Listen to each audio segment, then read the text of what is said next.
First of all, thank you for attending my talk. So, for people who don't know about me, I'm Balaji, and I'm currently a final year undergraduate pursuing my bachelor's in computer science engineering in Tamil Nadu. And previously, I have interned at a research lab called a KLIV lab at IIT Kharagpur, where I worked with a PhD student named Anubham Bottakur, who is also a PM or a fellow, like a Prime Minister's Research Fellow. So I have worked with him on the topic of aggregation algorithms in federated learning. So much of my talk is all about what I did during my internship, so which is federated learning only. And yeah, let me start. So before I start giving introduction to Federated learning, I will just motivate why we need Federated learning in the first step. Like there are several machine learning techniques. Why we need Federated learning? So machine learning has a great potential to solve real world problems. If you have previously worked on any applications of machine learning to real world problems, like it has a huge potential, such as diagnosing diseases, even finding a cure for cancer. But machine learning's potential have been largely untapped due to the lack of access to these data. For example, if you can find a cure for cancer, but before uh, before training a model, you need a data set for cancer. Sadly, we don't have that much high quality data about the cancer. For example, people are reluctant to share their health data, because if they would share their data, then we could predict the people's outcomes easily, and such as personalized tips to improve their health. At the same time, this data can also have a huge potential for being misused for illegal purposes. So that's why people are reluctant to give their sensitive information, especially about their health. So, is there any way for us machine learning engineers to train machine learning models without getting access to the data in the first place itself? And thank God, there is a technique exists called federated learning. So, federated learning allows us to train machine learning models on the data we don't own and data we can't even access. So in the case of simple setting, I'm, for example, take me as a machine learning engineer. I have a new machine learning model, and I send that machine learning model to a server or any device where the data is resides on. Then the server itself or the device itself trains that model on its stored data and sends back the trained model or update to the trained model. You can think of an update to the trained model as a gradients, but in the case of federated learning, we call it as pseudo gradients. So it sends back the update uh, update as a pseudo gradients or even the trained model to the ML engineer's device. Then the ML engineer can use the trained models for his own purposes. So federated learning closely follows the client server architecture. So if you are from a CS background, you can able to grasp it. So as you can see, you can an ML. This is just an pictorial representation of what I have said previously. An ML engineer sends the machine learning model to the devices. So all the devices receives the model, and then the trained model. So in each device, the model is getting just trained, and after that all the devices which are participating in the training round sends back its updates, or what I mean by update is pseudo gradients or the trained model itself back to the so it sends it back to the server. So how federated learning works? So we have a server, so we can take Apple as an example, and we have several clients, and each client has its own data set. So we can think of our clients as just iPhones. Then we need to sample a subset of these clients. So we have a, so for example, Apple has about 10 billion iPhones. We, all those 10 billion iPhones won't be ready for training, right? Some some iPhones even can't even able to get connected to the internet, and some clients even don't have much battery to train on its data. So for that, we sample a subset of clients from all the 10 billion clients. So in each round, okay, so before talking about it, so parallel learning occurs, so in the case of traditional machine learning setup, we have number of epochs. So to similar is the same in the case of parallel learning. Okay, but we have communication rounds. So in each round, some set of clients are chosen, like I said before, and then each round, some set of clients are chosen, and a copy of the server model, which a machine learning engineer at the Apple side created, and it will be sent to the chosen clients. So then the model is updated using the client data. Now the model is getting trained on the client's device itself.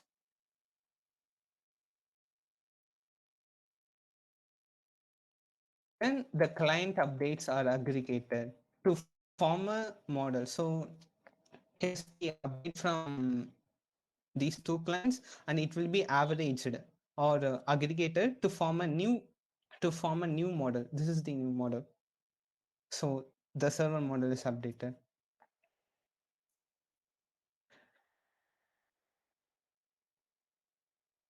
So what are the characteristics of parietal learning is there are high overhead per round. I mean, so okay, uh, the server just can able to send a single model, but there are multiple clients. So for hundreds of clients which needs to send their models to the cloud, also to the server, also it needs to maintain handle that high capacity. So only a few clients participate in each round, so we can't able to gain much insights about other clients who are left off. And the data of the clients is heterogeneous. This is very important. If you study the statistical learning theory behind machine learning, so you only able to have good performance on a data set which are not custom, which are IID, identical and independently distributed. You can't able to train a you can't able to have a good performing machine learning model on a data set which are non-IID. Okay, so only a small or medium number of total clients. I mean, just only a partial clients are selected. So here we just formalize the setup of Federated learning using math. So this is the equation, and theta is the model's parameters. We need to minimize it. We need to find a set of theta parameters which minimizes this function. So this is the loss function with respect to the parameters and the client's data. Okay. So also free feel to ask any questions. So because I want people to understand what I'm sharing. And expect this is the expectation over client data. So expectation is nothing but an average. Okay. Then so we are just averaging over clients. So we are averaging losses over multiple clients. Okay. So that's what Federated learning tries to do. We are we want to find a set of parameters which minimizes the loss across multiple clients. Okay, not just a single client. So that's what distinguishes traditional machine learning from Federated learning. So in the case of traditional machine learning setup, we have a centralized training data. We just need to care about the performance of our model on that centralized data. But in the case of Federated learning, we care about the performance of our model on all the clients. So Fed average is the popular Federated learning algorithm. Okay. So it was introduced by, as you know, it was introduced by McMahon from Google Research at 2017. So Google first introduced this concept of Federated learning.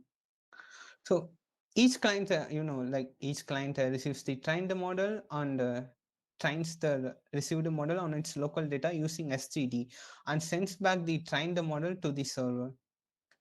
So the server receives all the clients and it aggregates all the models from the clients, and it initializes it as a global model, and then it again performs these two steps continuously over multiple communication rounds. So this is the pseudocode from the federated averaging paper. So as you can see, okay. So as you can see, so what we are doing is WT plus one. It refers to the client's model from, so K represents the client index. So we have 100, then W power 1 represents client one's device. Okay. So we are just averaging over multiple clients. Okay. And there are two. So I Yeah. think there are a few questions. Do you want to take them? Yeah, sure, sure. Go ahead.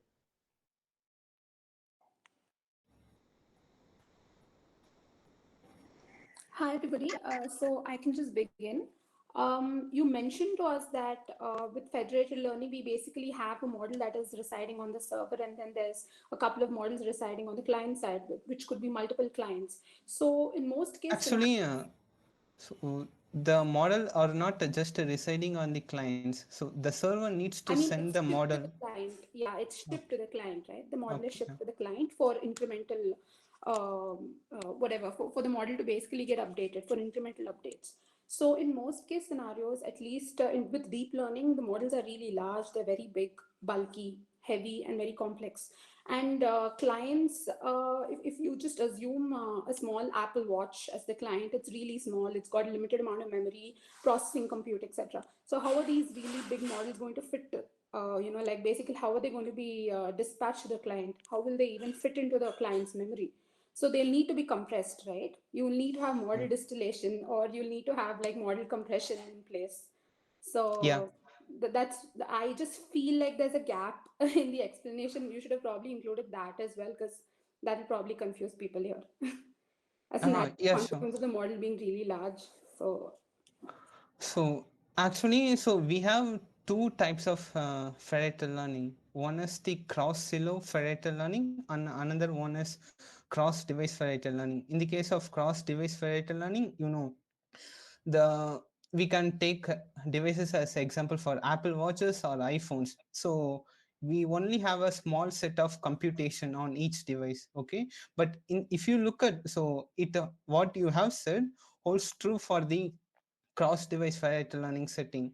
But if you come to cross silo Federated learning setting, so the devices the devices aren't just devices, they are servers. For example, one example for cross silo Federated learning is multiple government institutions or multiple hospitals which have their own data server. So in that case, we can, so like the server has a huge yeah, amount of computation. So in that case it can, yeah, so you can take care of the we complex don't things. need to. You don't have to worry about the size of the model. Okay. In case of the other one, where we'll have to worry about the size of the model, and we'll need to make it small in size, compact, like what I just mentioned. Yeah, With that, yeah, you are with right. that'll have to be done, right? Okay. Yes. Yeah. Okay. Thanks. Yeah. So if others have any questions. Yeah, so am I audible? Yeah, you are audible. Yeah, so I want to add one more thing what she said. I mean, so since we are training on the end users clients, I mean, either it can be a watch or it can be a mobile, we probably need to take their consent, right? So provided these phones are literally run out of battery, and so we need to train them, and we need to send that back to the main server or whatever it is. We need to Yeah. probably take their consent, right? Yes. So And yeah, that's that will be a why, problem, right? yeah, as I said earlier, like we won't able to train on all the available, so on all the devices, right? For Mhm. example, Apple has, so we for example, take, there are 10 billion iPhones, and so Apple needs to train machine learning model on 10 billion devices. It doesn't possible. For example, you have, for example, you as a user, like you have switched off the phone. In that case, you can't able to train it. So Right. what Apple server do is, it just takes account into the available clients. So how they decide what, which devices are available is based on the whether they have battery, and you say, like as you said, whether they have a good amount of battery and they have a stable internet connection, and then only the so then only the server, Apple server, sends the model to train on the client's data. Okay. And also, And if I could just add to this, if you all have used an Apple Watch before, there's something called, it always asks you whether you cannot use the app in real time unless you've got internet, unless you've got Wi-Fi. For example, if you'd like to, probably like try to measure the quality of your sleep, then you'll have to have internet there. Otherwise, your Apple Watch will not be able to detect your EEG, EMG, EOG signals, and it will not be able to process all that for you. So there'll need to be some internet connectivity. And in cases where there is no internet connectivity, I'm sure there is a way of backing up our data. And then when the nearest internet aware connectivity is available, then the device goes back in track and goes back from where it had actually left. So it's just like, it'll train from that epoch onwards, or maybe from that day onwards, or there's probably some way of backing things up for you, like maybe every 10 days the device backs up, because it's not feasible for the device to always keep getting updated every single day. Then we'll be using a lot of memory and lots of resources, and that's not something that we want. And our watches, I'm sure, will get heated up if that happens, because they're really tiny, so I'm sure it'll probably have once in a fortnight or maybe once in 10 days. I'm assuming this is the case. Because I've done this in my master's thesis. That's how I know a little bit about it. Oh, It's just cool. you just have to make sure there is not much of information that is going down to the cloud, because again there is privacy issues there as well. Yeah. Our aim here is to make sure there is as less traffic as possible, so that everything happens locally on the device, and not there is no need for us to send information over to the cloud, because again there is delay, and then there is again phishing issues and privacy concerns and all of that. And I'm sure we are not okay with our data being shared with Apple or Google. So that's Uh, also there. So yeah. actually, so the main problem here is that we don't have the personal information data of, or that's the main issue, right? That's what you're concentrating on, right? Where we don't have access to the data, or either it is Yeah, a, yeah. so there is, I recently read an article. So there is this thing called where we convert the data into some hashing or some cryptic format, and on that cryptic format the model gets trained on. I think that also solves Yeah. the problem that It you're is looking into. it is called a homomorphic encryption. Yeah, that's what I forgot the name, but that's what that also solves the problem. Yeah, I mean, so Federated, I will talk about it later. So Mhm. Federated learning, so there is an umbrella of a field called a privacy enhancing technology, or you mean in the case of machine learning, privacy preserving machine learning techniques. So there aren't just only Federated learning which tries to solve the problem of privacy. There are also several techniques which exist to protect privacy. So homomorphic encryption comes under it. Okay, okay, sure, I will explain. sure, sure, yeah. Yeah. Hello. Yeah, hello. Hi, Balaji. I just wanted to know about one thing. Did you guys particularly use any tool, to resize the image to fit the model? That because in cross-platform devices, the main challenge that will face the dimensionality mismatch will be there. Your architecture has a, your neural network has a fixed architecture, and the sizes of the data that you are putting it into that particular architecture, they may vary in dimension from device to device. So for that, there should be, a system to, to convert that to a particular fixed dimension, to fit into that particular model. Okay, so um actually there is not a single use case of Federated learning. I mean in the real world. So where Google trains Google sends a model to train on your image data. Yeah. But so, and yeah, in that case, what you say is possible. And also the machine learning engineer on the server side who instantiate the model, so he have a he have at least some sense of what your data looks like. Okay, Yeah, so yeah, this is the dimension. They don't have like exact dimensions, but they know there's these are the parameters that you have. So the at least the machine learning engineer on the server side knows something about the data, like yeah. the structure of the data. So I mean, for example, if you so there is a CNN for a train. So first, the ML engineer needs to understand the what he's going to train on is images. So he needs to build a CNN model first, a compressed version. Okay, Hmm. so we need to have a sense of what the data that we should train on. Yeah, yeah. Actually, I just said that because I recently came out a particular work where they actually used a very small and creeps feature extractor. So that's also pre-trained neural network, and they use that to extract features from the images, and they just put that into the deeply connected networks of the model of their CNN model that they have in the cloud server, the mother model. Hi, Balaji, sorry to interrupt in the middle. I think can we just take the questions at the end? While we love the participation, we just want to make ensure that the speaker covers the topics, and then we can of course Yeah, have sure, this sure. discussion post the session, right? So that we know that Yeah, the okay. session is over, right? Yeah, yeah. Sorry. All right, No, all right. worries. Thanks a lot. We are appreciating the participation, so please keep that going. Thank you.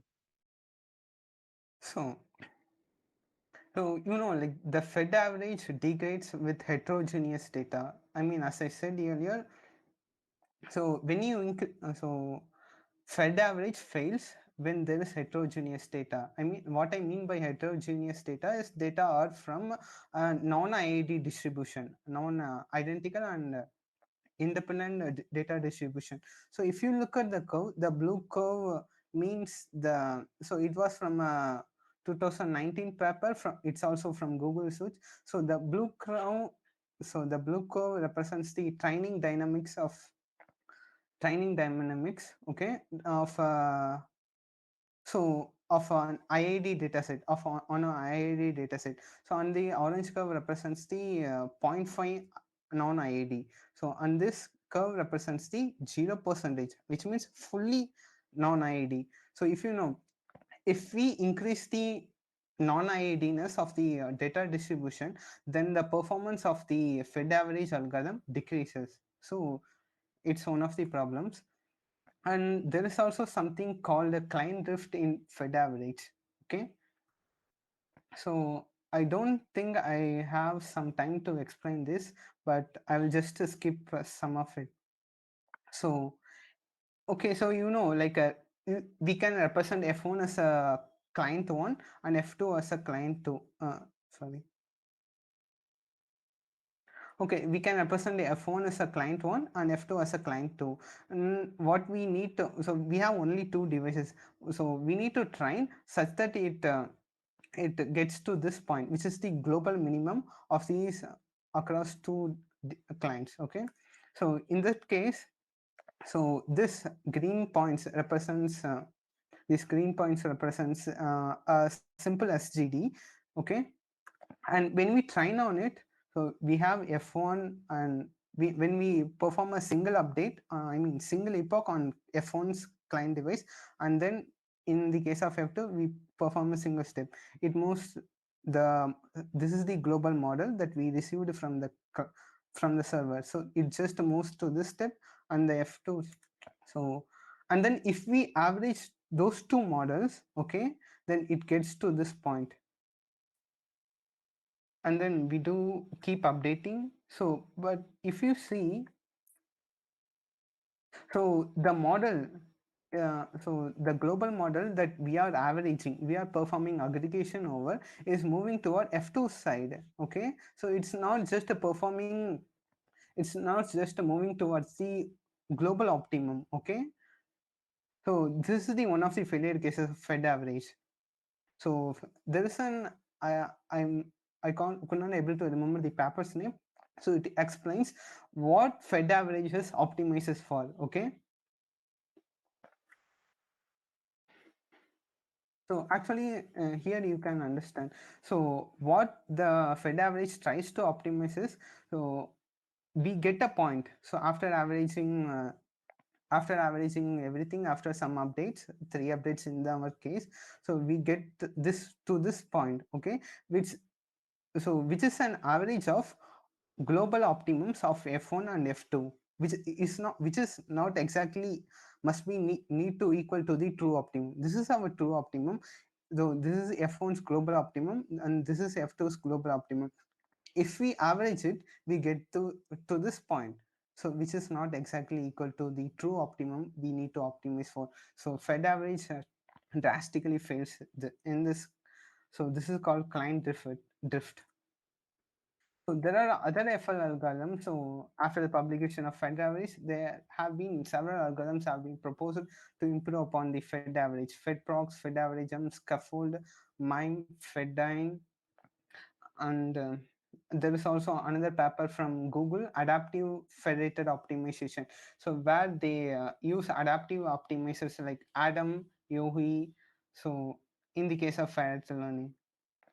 So most of the algorithms that are proposed are trying to solve the problem of non-IID, I mean heterogeneous data where Fed average fails. And if you look at the papers like Scaffold and Mime, they addresses the both the problems of client drift and also the non-IID. So actually, so in this link you can find my implementation of all these Federated learning algorithms, which is not yet made public. So as I said earlier, we have two types of Federated learning: cross device and cross silo. In the cross device, I don't think I have time. So as I have previously explained, so I can skip this. So I will just talk about some of the real world applications and success stories of Federated learning. So I mean, Apple uses it to personalize Series. Okay, when you so they don't just train machine learning models on your voice data, but only on data for wake up word, like for example, hey Siri, that kind of word. And Okin is a startup company which is also funded by Google Ventures. So they actively work on fatal learning plus medical imaging. So now they are working on to build a cancer treatment system. And this is the perfect first and foremost use case of Federated learning, which is predicting the next word when you type in a mobile keyboard, Gboard, like Google keyboard. And then so there is a Chinese company called Tencent, and in the case of China they have a WeBank. So WeBank is one of the products of Tencent. So what they are doing is they are um, they are so detecting credit card fraud, credit card fraud detection. So in that case there are several bank exist and each bank has its own transactions of users. But so we need a central server which collects all these credit card transactions from all these banks. But so we can't able to do that, right? Banks won't give those data easily. So WeBank uses Federated learning platform for predicting credit card transactions from. So pros and cons of Federated learning. As you might easily analyze it from my talk. So it's just to preserves privacy. So the data never leaves the owner's device. Privacy is protected, and data owners are comfortable with sharing the data. So many people are comfortable sharing their data, and it is also computationally cheaper since we are performing the training on the devices itself. So, and the downsides of Federated learning is communications cost. So, like as people have mentioned, the mobile device needs to send this big model or a small compressed model to server, and devices aren't available always, and heterogeneity of data or non-ID of data. So I mean, as I said earlier, this Federated learning technique comes under a broad umbrella term called privacy preserving machine learning techniques. So there exist several other algorithms which also have been used to preserve privacy. So like alone won't provide perfect privacy guarantees. I will explain why. So FL can provide strong privacy guarantees when combined with other privacy preserving machine learning techniques such as ferret differential privacy is one of the important topics, and homomorph encryption, secure multi-party computation, and trusted execution environments or secure enclaves, and that's it. So actually, so I just need to see how much time I have. Okay, so in the next step, secure aggregation, we are going to combine Federated learning with secure multi-party computation, right? So if you see, the server receives updates from all the clients, right? So we can able to reconstruct. There are attacks that are described how to reconstruct the data based on the model or the update, right? So we can able to reconstruct the data that are sent to the server. So secure aggregation comes under secure multi-party computation, where I want to skip this. So secure aggregation, so it securely combines these all the models from these clients. Okay, so it securely combines. So the server can't able to have a means to inspect each of the individual clients updates. Okay, so it can only able to see the aggregate model. It can only able to see the aggregate model, not the results, or what I mean by results is trained model or model updates from the individual clients. So so this is the first paper which proposed to solve this problem of this reconstruction attack in Federated learning. So, and then we have differential privacy. I can skip this as of now. So there are tools and libraries for doing Federated learning. So Flute is recently released by Microsoft, where they are performing. So we can use Federated learning Flute for Federated learning simulations. We can't able to have real-time clients, but we can simulate the environment where our model will be trained as a Federated learning technique. And then we have Opacus for training PyTorch models with differentially private. And we have PySwift, this is from OpenMind and it is under actively development. And we have TensorFlow Federated. This is also for performing Federated learning simulations. And so for people who are interested in learning more about, there are some courses available from OpenMind, and it's just a comic book about Federated learning. And Apple also, I mean, if you look at Google and Apple actively spends much of the research work on Federated learning. So Apple has conducted a separate workshop for privacy preserving machine learning techniques in 2022. So you can take a look at that. And there is a YouTube channel called or a seminar called the Federated Learning One World Seminar. It just talks about this PPML techniques. So, and at last, thanks. Thank you.